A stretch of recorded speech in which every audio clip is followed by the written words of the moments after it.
So, మీ దగ్గర ఇప్పటి వరకు ట్రైనింగ్ తీసుకున్న వాళ్ళలో వీళ్ళకి బెస్ట్ ప్యాకేజ్ వచ్చింది. వీళ్ళు చాలా సక్సెస్‌ఫుల్ అయ్యారు యాహ్! అనే వాళ్ళ గురించి చెప్పండి. ఒక అబ్బాయి గురించి చెప్పాలి. ఒక అబ్బాయి తను విజయవాడ సైడ్, తన పేరు కాజా అనేసి. చాలా లైక్ నార్మల్ ఫ్యామిలీ వాళ్ళది. చాలా పూర్ బ్యాక్‌గ్రౌండ్.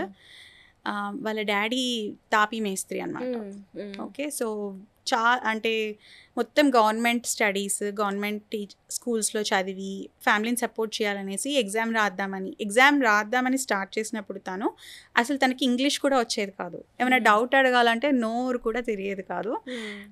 అసలు సెంటెన్స్ ఫార్మేషన్ కానీ ఏమొచ్చేది కాదు. ఫార్మసీ చదువుకున్నాడు. కానీ అసలు ఏం చదివాడు ఏంటో కూడా తనకి తెలిసేది కాదు. ఓకే. ఎగ్జామ్ రాయాలా వద్దా అని భయపడుతూ సరే ఎంకరేజ్ చేస్తే ఎగ్జామ్ అయితే రాశాడు. ఎగ్జామ్ రాసాక పర్మనెంట్ రెసిడెన్స్ వచ్చింది తనకి. ఆస్ట్రేలియా వెంటనే 3 నెలల్లోనే వచ్చింది. తన ఇంటర్వ్యూ కూడా మా యూట్యూబ్ ఛానల్లో ఉంది. ఎలీట్ ఎక్స్‌పర్టీస్ యూట్యూబ్ ఛానల్లో. సో 3 నెలల్లో తనకి వీసా కూడా వచ్చింది.